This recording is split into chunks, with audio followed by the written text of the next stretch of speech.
nouveau setup, on va voir ce que ça va donner. Mode webcam, on sera bien comme ça. Tu vas tout perdre. C'est ce que j'ai dit à mon pote. Franchement, la crypto, elle explose. Ok, mais pas comme on l'avait imaginé. Ce qu'on voudrait, c'est pas ce qui est en train de se passer. On attendait un Bitcoin, un nouvel ATH, un ETH qui performe un petit peu mieux, et des bons altcoins qui prennent de la valeur. Et on se retrouve avec quoi? Avec des présidents qui pump and dump des meme coins, avec FTX qui balance des milliards de dollars, avec des insiders qui nous saignent à blanc. Vous pouvez pas bien investir. Vous pouvez juste vous faire plumer. Tout le marché est en train de se faire plumer. C'est incroyable de voir ça. J'aurais pas pensé qu'on aurait ça à ce bull run avec toute l'expérience et toute l'histoire qu'on a derrière. Mais c'est comme ça.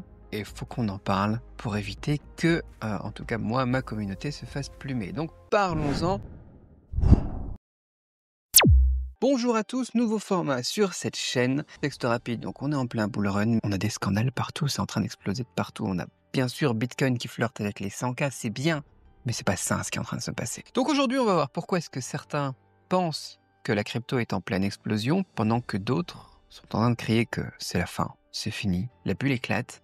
Le scam est maintenant mondial.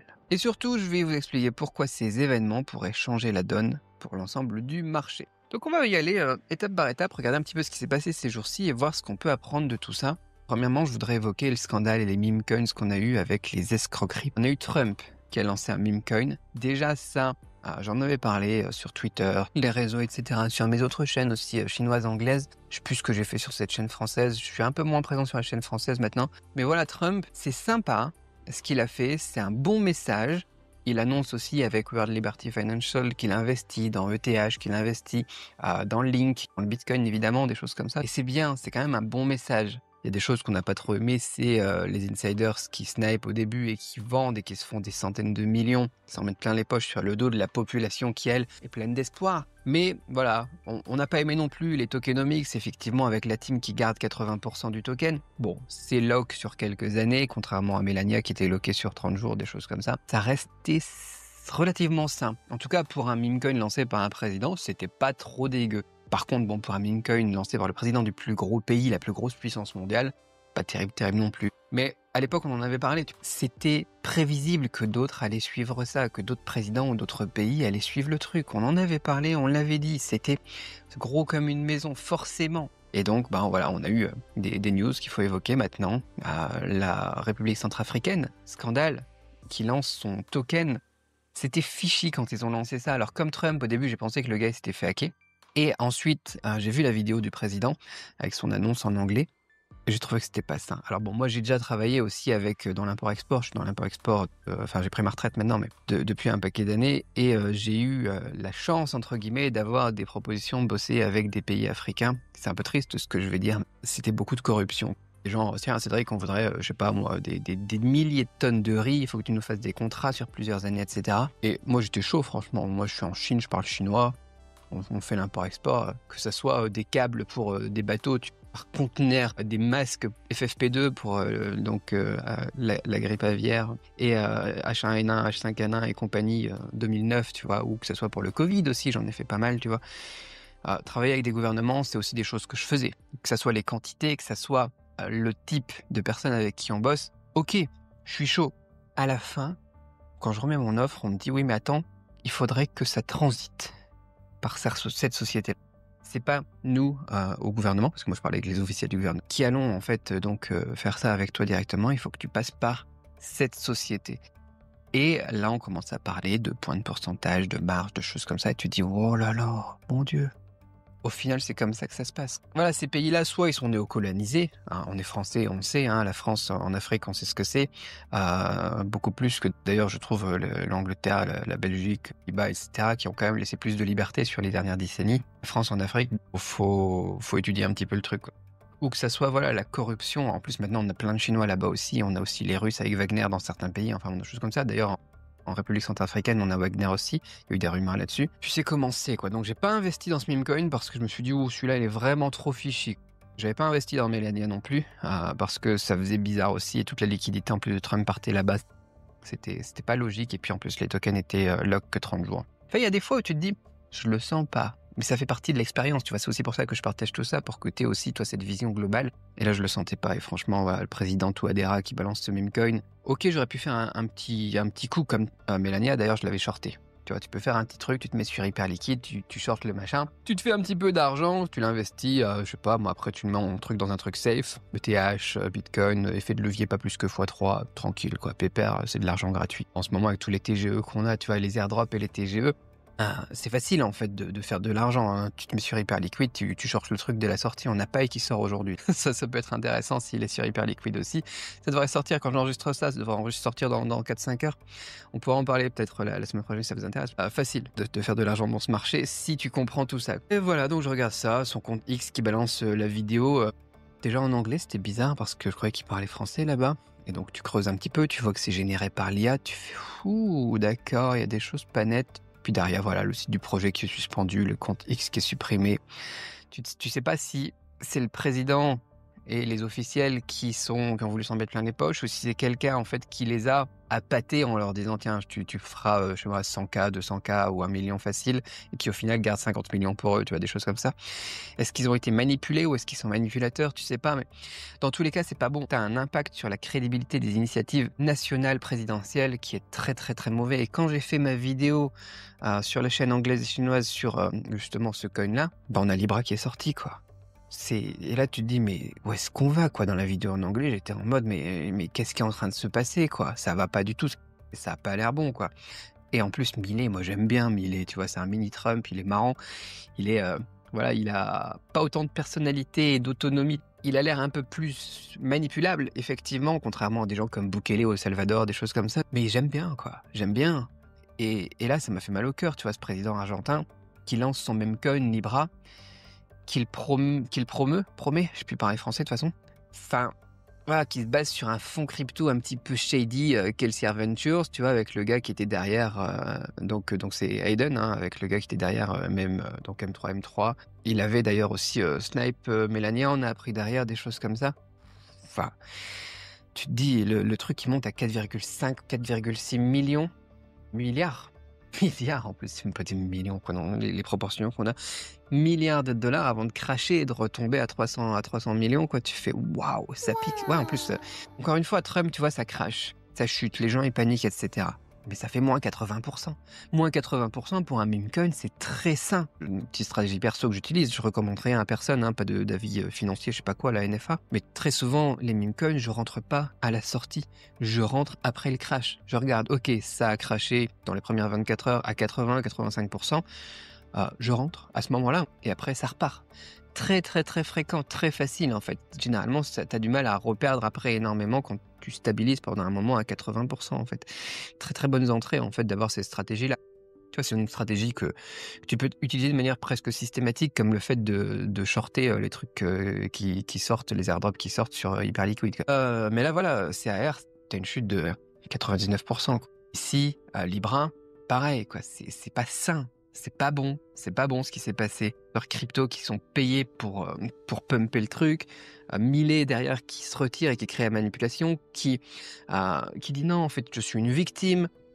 Après, on a vu derrière qu'effectivement, Hayden, il avait payé sa sœur pendant plusieurs mois avant ça et qu'il a brague un petit peu, il s'est vanté de dire ouais, en fait, sa sœur, je l'ai dans la poche, lui, je lui fais signer ce que je veux, je lui fais faire ce que je veux quand je veux.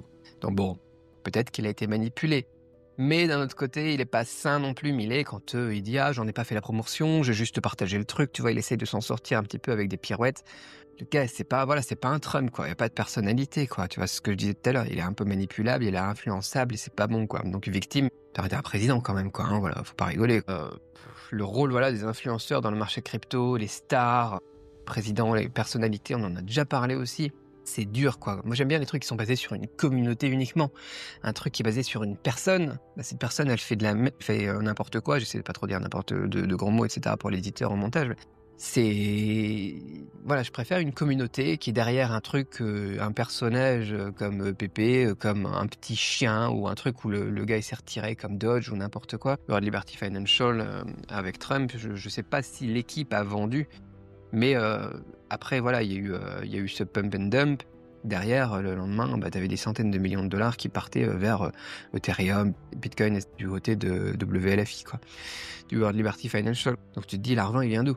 Il vient de Trump, il vient de la levée de fonds qu'ils avaient fait avec Justin ou est-ce qu'ils font partie de ça, ils ont aussi encaissé de l'argent avec ce meme coin. Enfin, tu sais pas, voilà, c'est pas simple. Méfiez-vous, faites gaffe. Millet, selon moi, il est un petit peu victime de tout ça, mais voilà quoi, un peu volontaire comme victime. Donc ça pique, le marché ça pique. Je vous donne des façons de voir les choses de manière un peu plus extérieure et de voir comment profiter quand le prochain sort, tu vois, ou le prochain TGE par exemple, pas et des choses comme ça vous donne des idées, peut-être que ça peut vous aider à mettre en place des stratégies, mais dans tous les cas, ce qu'il faut, c'est pas, voilà, pas céder aux émotions, pas se dire ok, c'est le prochain gros truc, faut que j'y aille dedans, mettre tous vos économies, tout all-in, etc. Les meme coins, ça pique quand même, c'est assez violent, ça doit pas faire partie d'une grosse partie de votre portefeuille, et faites gaffe à vous. Qu'est-ce qu'on a eu d'autre cette semaine? FTX qui libère 16 milliards et qui a commencé à payer. Hier, on me disait qu'il y avait 800 millions de dollars sur Kraken qui avaient déjà été reversés, ça c'est cool. Donc, il repaye les gens au prix du token de l'époque. Ça, c'est rigolo. Moi, j'adore pour Ethereum. Ça me fait rigoler dans pas mal de mes vidéos. Je me marre de ce stablecoin Ethereum, même si je crois à ETH et que je pense qu'on peut vraiment faire quelque chose, que ça reste la plateforme DeFi, qu'on a des L2 maintenant, Base et compagnie, et qu'on a quelque chose de sérieux et de solide pour ETH, mais voilà, c'est un stablecoin, quoi. Donc ça me fait rigoler de voir les gens qui se font payer leurs ETH et que c'est le même prix qu'à l'époque. Mais voilà, c'est pas mal. Il y a pas mal de gens qui disent que c'est de la liquidité qui arrive sur le marché. Alors bon, 16 milliards maintenant, je trouve que c'est plus énorme. C'est cool effectivement de réinjecter. Ils injectent en phase 1 6,5 milliards. C'est cool de réinjecter ça dans le marché. Ça met de la liquidité. C'est forcément toujours bénéfique. Voilà, est-ce que c'est vraiment bullish pour le marché 6 milliards, 6,5 milliards en 3 jours de stratégie, anciennement micro-stratégie avec Michael Saylor, il te les fait. C'est plus grand chose. C'est des milliardaires qui se mettent maintenant dans la crypto, qui y vont vraiment de manière assez violente. Tous les fonds d'investissement, les ETF, les États, les réserves stratégiques, les choses comme ça. Voilà, un demi-milliard par-ci, un demi-milliard par-là, on en a 3-4 et puis c'est fini. C'est plus comme à l'époque où c'était un gros événement, ce genre de choses. Maintenant, bon voilà, je sais pas.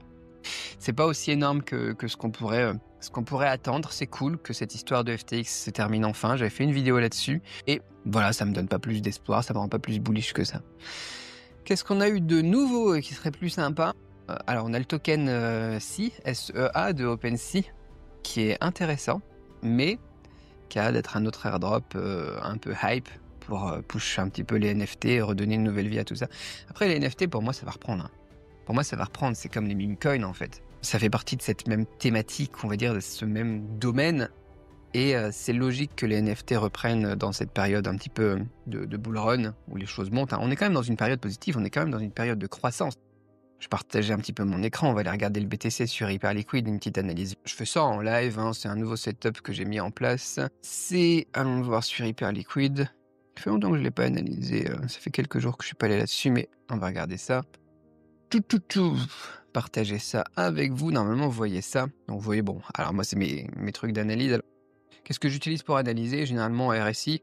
Bon, on est toujours en tendance baissière globale, on va dire, en daily, sur cette petite période ici. Hein. Mais on reste dans un range qu'on le voit avec le Ichimoku, Ichimoku Kinkoyo ici, vous pouvez voir que c'est flat, hein. Pas terrible, ça fait depuis le 12 novembre qu'on est dans ce range entre 92 et 107K, on va dire même entre 92 et 104K, et il se passe pas grand chose. Voilà, grosso modo, on devrait rebondir ici. On a déjà tapé ici, remonter et retester ici, peut-être pour mars, voir si on peut les péter ça, et ensuite décoller. Mais voilà, on est dans un range, dans une consolidation qui est tout à fait saine sur les 6 derniers mois. Mais globalement, en fait, on monte, quoi. On est à la hausse. Je m'inquiète pas. En fait, rentrer depuis novembre dans un bull market et on attend que ça pète. Tu vois les réserves donc des pays, tu vois les institutions, etc. Ça fait pas de sens de toute façon de retomber trop bas. On n'est jamais à l'abri de ce qu'on appelle un Black Swan Event, un signe noir. Ça se dit en français ça? Dites-moi dans les commentaires, j'en sais rien du tout. Voilà, on est plutôt donc dans une tendance haussière pour moi. Cette semaine, on a quoi d'autre? On a donc Pi, j'en ai parlé. On va voir comment ça se passe. On a Kaito aussi. Kaito, j'aime beaucoup cet outil vraiment sympa qui alors ils ont leur système de Yaps en fait qui est aussi sympa aussi pour voir un petit peu les personnes qui sont influentes, les événements donc TGE aussi qui vont arriver, tout ce qu'ils font. Leur abonnement est cher, hein, c'est genre 1 000 € par mois, un truc comme ça, mais ils rapportent des outils, ils utilisent l'intelligence artificielle, et cetera. C'est vraiment le futur de la finance, de l'information en fait, et de tout ce qui est social-fi qui est vraiment intéressant. Je vous invite à creuser un petit peu ce projet et rejoindre en tant qu'yapper. Alors moi, j'ai pas beaucoup de monde sur mon Twitter, mais c'est ce qu'ils font en tout cas, c'est sympa. On a eu Brocoli aussi. On a eu Brocoli aussi cette semaine. Le chien de CZ avec son effet d'annonce, son tease, etc. Très sympa pour la liquidité sur BSC. Mais voilà quoi, est-ce que c'est pas une simple manipulation comme Justin Tron avait fait aussi il y a pas longtemps pour que les gens... Justin Tron sur donc Justin Sun sur Tron, le gars qui mélange tout quoi, je mets Justin Sun. Et qui... Mais si c'est Justin Sun. Ah merde, j'y arrive pas. Et donc qui voulait push aussi les meme coins sur Tron. Je sais pas si t'avais suivi ça à l'époque, moi je m'étais mis dessus. Pas terrible. Pas terrible. Donc voilà, j'ai pas mal de tokens, mais c'était une mauvaise idée. RX, les montants, les frais de gaz, trop violent. Donc là, je pense qu'on a à peu près la même chose. Il sort sur la hype. Il essaye de ramener de la liquidité vers BSC. On a vu avec Test aussi. Test, c'est sympa. Le TST, le ticker. Est-ce que c'était volontaire ou pas? Je sais pas, mais très très très très beau. C'était bien joué de sa part. Enfin bon, ouais, sur les tendances, pour le moment, on n'a pas énormément de choses de sérieuses à part Kaito. Qui se passe cette semaine, dites-moi dans les commentaires si vous avez repéré quelque chose. Et puis à côté de ça, donc c'est pas très positif, c'est un peu malaisant j'ai envie de dire cette semaine. L'économie est pas bonne aussi, l'inflation c'est pas bon. Je sais pas si t'as vu les prix, l'inflation qui arrive pas à être maîtrisée aux États-Unis. Qui atteignent un record à genre 4,95 $ la douzaine, prix minimum. Je suis content d'avoir mes œufs d'ailleurs ici, je suis en Nouvelle-Zélande à la ferme, j'ai mes poules. On pourra mettre des images aussi au montage. Le budget œuf, généralement pour moi depuis tout petit, c'est assez élevé, on mange beaucoup d'œufs. Ça pique, effectivement, si l'inflation touche les œufs. Peu importe si je te raconte ma vie. Mais donc ouais, c'est une très bonne analyse de la situation. L'inflation est mauvaise aux États-Unis et ils n'arrivent pas à la contrôler. Bitcoin, forcément, c'est une réponse naturelle à cette crise. Bitcoin plus l'or, de toute façon, contre l'inflation, c'est toujours bénéfique. On a eu la guerre aussi des droits de douane. Que Bitcoin, ça reste une valeur refuge. Et de plus en plus. Quand on voit les droits de douane aussi, que Trump est arrivé comme ça en disant, voilà, il y a une semaine, on va en foutre 10-15% sur la Chine, on va en foutre 100% sur le Mexique et Canada et compagnie, que je te lance une guerre commerciale avec le monde entier. Ça secoue un petit peu les marchés, ça a été bénéfique pour Bitcoin, ça a été bénéfique pour l'or, nouvel ATH pour... Voilà quoi, donc c'est pas suffisant pour faire exploser Bitcoin, mais on voit encore une fois la corrélation entre l'inflation et l'adoption de Bitcoin. Après, on peut voir aussi tous ces USD aussi, USDC, qui sont mintés aussi actuellement, USDT aussi d'ailleurs, USDT sur Tron, on a eu 2 milliards de mintés, USDC sur Solana, par coût de 250 millions. Voilà, les gens passent on-chain, ils investissent beaucoup dans le Bitcoin. Beaucoup de gens qui gagnent aussi de l'argent de toute façon dans les meme coins et compagnie, après ils réinvestissent dans le Bitcoin aussi. Moi, ce que je te disais, ce que je fais sur Hyperliquid, c'est ça aussi. Tu fais du cash et puis tu le réinvestis dans le Bitcoin, levier x3 par exemple sur Hyperliquid ou bien en spot, parce qu'on a besoin de cette sécurité. Le marché est pas serein. On n'est pas dans une période explosive encore, on n'est pas dans un bull run. L'économie est morose, donc pas terrible. En parlant de stablecoin, on a aussi à Hong Kong aussi, stablecoin aussi, comment ça s'appelle, de la banque là, qui a mis ça là. Je cherchais la news, attends, j'ai regardé ça sur mon ordi. Ouf, on va la regarder ensemble. Standard Chartered, donc ici qui lance à Hong Kong un stablecoin basé sur le dollar. Intéressant. Hong Kong, franchement, ils font beaucoup, je trouve, au niveau de crypto. Souvent, j'attends Singapour au tournant et c'est Hong Kong qui arrive. C'était quoi la dernière fois? Je sais plus. Ça m'avait choqué. C'était genre les ETF, le premier en Asie, c'était Hong Kong, c'était pas, c'est un Singapour. Ce hub économique et puis la Chine derrière, parce qu'Hong Kong, voilà, ça reste quand même bien contrôlé par la Chine. Je pense que c'est bien joué de leur part. En parlant de la Chine, justement, ça me fait passer à la news suivante. Cette histoire du développeur chinois qui a brûlé 1,6 million d'ETH. Fou, quoi. Donc, J'aime bien, il y a plusieurs choses que j'aime bien dans cette news. Donc pas le mind control, hein, le contrôle de la pensée, des cerveaux, etc., le contrôle mental, on va dire. Mais j'aime bien le fait qu'ils aient brûlé des ETH. Parce que là, tout le monde est toujours rivé sur la blockchain et ils ont les outils d'analyse en temps réel, etc. Quand quelqu'un il brûle des millions, forcément, ça fait parler. Donc s'ils voulaient faire passer un message, on l'a vu. Et le fait que ça soit sur une blockchain comme Bitcoin, ETH, etc., quelque chose de relativement décentralisé. On va pas reparler de la décentralisation d'ETH, mais ça reste globalement pas mal décentralisé, pour éviter justement la censure et faire passer son message en étant certain que personne pourra l'effacer. Ça, c'était plutôt bien joué de la part de cette personne-là. Après, est-ce que c'est vrai, est-ce que c'est pas vrai, je sais pas. Vite fait, pour ceux qui n'ont pas suivi, on a un gars qui a brûlé 603 ETH sur la blockchain ETH en envoyant ça à l'adresse 0x0000, etc. Et il a fait des donations de, 2000 ETH à peu près à des trucs comme Wikileaks, l'Ukraine et compagnie. Et il a mis des messages sur la blockchain en accusant une organisation, enfin un fonds d'investissement chinois, Quant2, j'essaie de le prononcer à la française, ils accusent de quoi? De contrôle mental via des puces cérébrales, des choses comme ça, un peu comme du Neuralink Elon Musk, mais en moins réglo, quoi, en moins éthique. Donc vraiment très très négatif comme news. Est-ce que c'est vrai, est-ce que c'est pas vrai? Ça, je sais pas. J'ai pas creusé de ce côté-là. Moi, je me suis intéressé à l'aspect blockchain, décentralisation, bonne idée pour faire passer son message, des choses comme ça. J'ai jamais entendu parler de ça. Mes amis chinois qui soient dans tout ce qui est tech, des boss, des businessmen, des gens plutôt bien placés qui ont généralement des infos, on m'en a jamais parlé. Après, est-ce que ça serait étonnant? Étant donné qu'on sait que cette technologie existe, on a Elon Musk qui fait ça, et tout ce que généralement les Américains font, les Chinois le font aussi, parfois en mieux, on a eu DeepSeek, parfois en moins bien, mais ils travaillent là-dessus aussi, et ils l'utilisent pour arriver à leur fin, et souvent les Chinois ils sont très pragmatiques, en mode test, on va faire des expériences tout simplement. Après, est-ce qu'ils ont fait des expériences et des tests sur leur population dans une boîte privée, des choses comme ça, ça paraît un petit peu bizarre, et de faire implanter un truc dans le cerveau sans que tu le saches vraiment, ça me paraît un peu bizarre aussi. Donc voilà, je sais pas, si vous avez des informations, dites-le moi dans les commentaires, j'ai pas creusé le truc, mais ce côté blockchain, décentralisation, ça me plaît. Mais Neuralink, c'est quelque chose, ouais, c'est quelque chose. Je sais pas si vous avez regardé un petit peu l'avancée des recherches d'Elon Musk sur Neuralink, mais c'est fou. On a eu aussi, d'ailleurs, en parlant d'Elon Musk, Grok 3, je vais faire une vidéo sur Grok 3, peut-être pas sur la chaîne française, on pourra en parler éventuellement dans les news de la semaine prochaine, mais très intéressant, je l'ai utilisé justement pour faire des recherches, la fonction Deep Search, plutôt épaté. C'était pour les compléments alimentaires, si ça t'intéresse, rien à voir avec la crypto. Mais je ferai des tests liés à la crypto sur ma chaîne anglaise. Il y a les liens de mes chaînes, je pense, quelque part aussi dans la description. Et intéressant, est-ce qu'on pourrait imaginer un monde où nos pensées sont monétisables, ou lier tout ça à la crypto, ou mettre notre cerveau sur la blockchain pour qu'il y reste éternellement, des choses comme ça, je sais pas. Mais ça donne plein d'idées. Qu'est-ce qui s'est passé encore cette semaine? Coinbase, le retour. Il faudrait que je les fasse en live en fait, ces vidéos-là. On devrait faire un truc Twitch ou YouTube live ou je sais pas quoi, ça pourrait être sympa peut-être, je sais pas, dites-moi dans les commentaires. Coinbase donc de retour en Inde. Est-ce que c'est un vrai game changer ou pas? Ça a buzzé beaucoup. Je sais pas, franchement.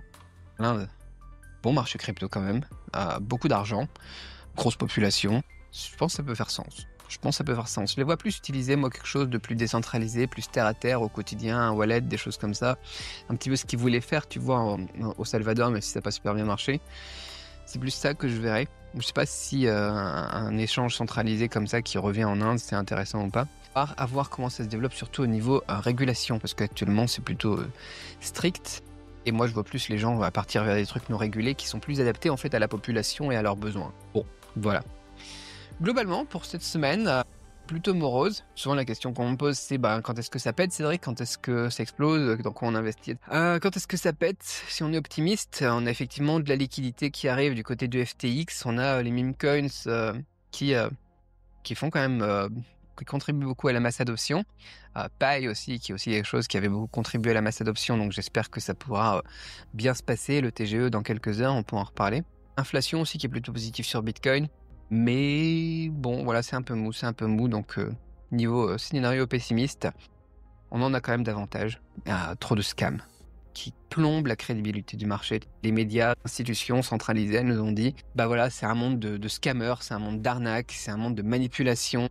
Et les insiders, la liquidation des nouveaux entrants, les choses comme ça, on le voit, ça. Moi, j'en fais partie aussi quand je sorte des trucs aussi sur Hyperliquid. C'est un peu cruel de dire ça, mais voilà, je pense qu'on est plus dans ça. Et c'est malheureux avec avec les différents cycles qu'on a eu déjà, que ça se passe encore comme ça et que ça soit pas dans un truc plus sain. Après, voilà, c'est décentralisé beaucoup. C'est le Far West, c'est en train de se mettre en place. Ça reste une technologie récente. Voilà, moi, on est dedans, en fait. On se rend pas forcément compte. Et l'adoption, il y a encore beaucoup de travail à faire. Mais avec, effectivement, les États qui reconnaissent tout ça, etc., on va, je pense, aller vers quelque chose de plus stable rapidement. Pessimiste, peut-être pas tant que ça. Soyons plutôt réalistes, du coup, pour cette semaine. Je pense que le marché, il va continuer à croître. Tranquillement, mais sûrement. On va suivre en fait dans les prochaines semaines, où c'est toujours d'ailleurs le plus dominant, hein, la BTC Dominance qui reste beaucoup attendre l'alt season et que la dominance du Bitcoin baisse. Je pense pas que c'est pour tout de suite. Je me donnerais pas de voir une BTC Dominance à 72, franchement on doit être dans les 60 encore là actuellement. Ce qui était extraordinaire, on en parlait il y a quelques semaines, ça restait quand même fort, mais en fait c'est logique. Je pense qu'on doit avoir encore ça à un moment. Avoir un Bitcoin qui explose, avoir un gros push de Bitcoin avant de se dire ok on peut passer sur quelque chose de plus simple, pas une alt season parce qu'on peut pas avoir une alt season avec le nombre d'alt qu'il y a, mais avoir de la liquidité qui partira vers des choses. Donc bien évidemment les plus gros alt ils vont en profiter, ETH, Solana, Sui par exemple, des trucs comme ça peut être intéressant de suivre, mais pas tous les alt et pas toutes les narratives. Narrative d'ailleurs de cette semaine à suivre, on a eu quand même beaucoup de choses qui sont dans tout ce qui est AI toujours. Parlez de vos projets AI dans les commentaires, n'hésitez pas. Très bon, je trouve, cette narrative, ça reste pas mal. J'ai eu peur après le crash avec DeepSeek, justement, que ça chute un petit peu et qu'il y ait une correction, et au final, cette narrative, elle continue à bien performer. Donc ouais, restez très sélectif dans vos tokens pour ce bull run. Bien évidemment, moi, vous le savez, je suis plus Bitcoin, donc du Bitcoin avant tout. Et puis voilà. Dites-moi ce que vous en pensez, dites-moi ce que vous avez pensé de cette semaine avec ces meme coins lancés par les présidents.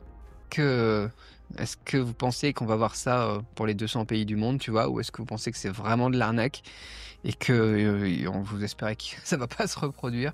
Est-ce que vous n'avez pas peur d'ailleurs aussi de ce côté un petit peu centralisation?